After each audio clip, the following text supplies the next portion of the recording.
Full detail information of deposit insurance and credit guarantee corporation. ఇది ఎప్పుడు introduce చేశారంటే 1961లో, అమలు 1978లో అమలు చేశారు. డిఐసిజిసి అనేది child company of RBI. RBI అనేది పేరెంట్ కంపెనీ. ఇది ఎంత ఇన్వెస్ట్ చేసిందంటే 50 కోట్ల క్యాపిటల్ అనేది ఇన్వెస్ట్ చేసింది దేంట్లో, డిఐసిజిసిలో. కాబట్టి ఇది 100% ఓన్డ్ బై ద ఆర్బీఐ అనమాట. ఇది హెడ్ క్వార్టర్స్ ఎక్కడ అంటే Mumbai and Maharashtra. D I C G C insures all bank deposits such as savings bank account, current account, fixed deposit account and recurring deposit account. ప్రతి బ్యాంకు, ఎస్బీఐ కానీ ఏ బ్యాంక్ అయినా కానీ మన అకౌంట్లో ఉన్న మనీ సెక్యూరిటీ కోసం ఒక 5 lakhs అప్ టు 5 lakhs లిమిట్లో ఇన్సూరెన్స్ అనేది డిఐసిజిసిలో ఇన్సూరెన్స్ చేస్తాయన్నమాట. అది ఎప్పుడు స్టార్ట్ అయిందంటే 4th February 2020లో. డిపాజిట్ ఇన్సూరెన్స్ లిమిట్ అనేది 1 lakh దాకా ఉండేది. ఎప్పుడంటే అది 1993లో. మళ్ళీ 5 lakhsకి వరకు మార్చింది ఎప్పుడంటే 4th February 2020లో.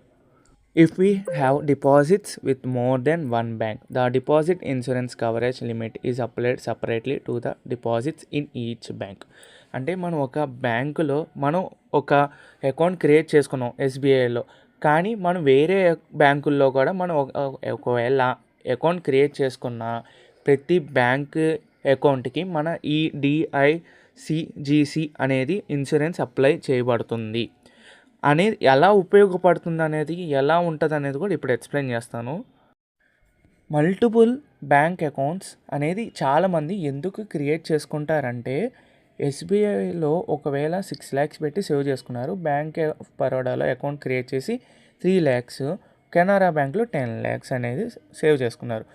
కానీ ఒకవేళ ఈ 3 బ్యాంకులు దివాలా తీస్తే కనుక ఈ deposit insurance and credit guarantee corporation అనేది ప్రతి బ్యాంకులో నుంచి మీ నష్టంలో ఎంతైతే నష్టపోయారో వాటిలో నుంచి 5 lakhs ఇన్సూరెన్స్ అనేది ప్రతి బ్యాంకు చేసి ఉంటుంది. కాబట్టి మీరు 3 lakhs చేస్తే 3 lakhs, ఒకవేళ 6 lakhs చేసినా 5 lakhs మాత్రమే ఇస్తారు. ఎంత 10 lakhs 17 lakhs చేసినా మీకు 5 lakhs మాత్రమే ఇస్తారు.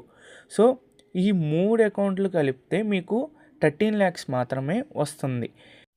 ఒకవేళ మీకు మల్టిపుల్ బ్యాంక్ అకౌంట్స్ లేవు, ఎస్బీఐ ఒక్కటే ఉందనుకోండి, ఒకే ఒక బ్యాంక్ అకౌంట్, దాంట్లో మీరు సపరేట్గా ఇన్వెస్ట్ చేశారు. కరెంట్ అకౌంట్లో 6 lakhs ఉన్నాయి, ఒకవేళ ఫిక్స్డ్ డిపాజిట్ ఎంత చేశారంటే 9 lakhs, సేవింగ్స్ అకౌంట్లో 10 lakhs మాత్రమే ఉన్నాయి.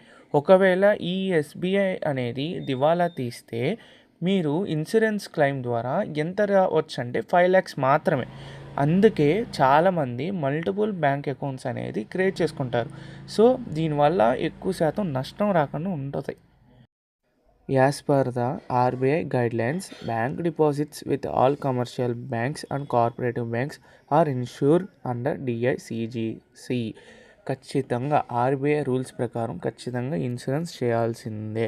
Primary corporate societies are not covered under DICGC. ఈ బ్యాంక్స్ మాత్రం ఇవి కవర్ చేయవు. The deposits insurance scheme is compulsory and no bank can withdraw from it. ప్రతి బ్యాంకు ఖచ్చితంగా ఇన్సూరెన్స్ తీసుకోవాల్సిందే. ఏ బ్యాంకు ఇన్సూరెన్స్ తీసుకోను అని అనకూడదు. కస్టమర్ బదులు ఈ బ్యాంకు వాళ్ళే ఎంత అంటే 0.12% ఇన్సూరెన్స్ అనేది తీసుకుంటారు, కడతారు. ఎవరికి? ఇన్సూరెన్స్ కంపెనీకి, డిఐసిజిసి వాళ్ళకి. ఒకవేళ మన బ్యాంక్ అకౌంట్లో 100 rupees ఉన్నాయంటే 100 rupeesకి 0.12% ప్రీమియం ఖచ్చితంగా ఈ బ్యాంక్ అనేది ఇన్సూరెన్స్ కంపెనీ వాళ్ళకి పే చేస్తుంది.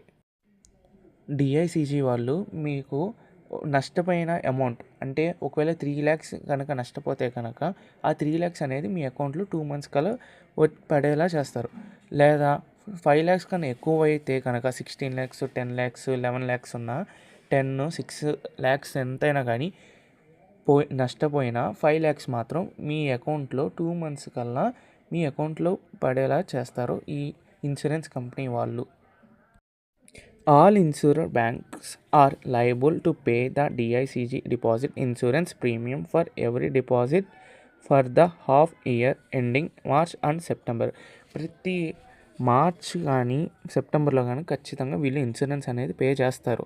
ఒకవేళ ఈ మార్చ్ కానీ సెప్టెంబర్ కానీ వీళ్ళు మిస్ చేసి మూడోసారి మళ్ళీ మార్చ్లో కనుక మిస్ చేస్తే వీళ్ళు రిజిస్ట్రేషన్ అనేది ఆర్బీఐ వాళ్ళు క్యాన్సిల్ చేస్తారు. Please subscribe and thank you and please support.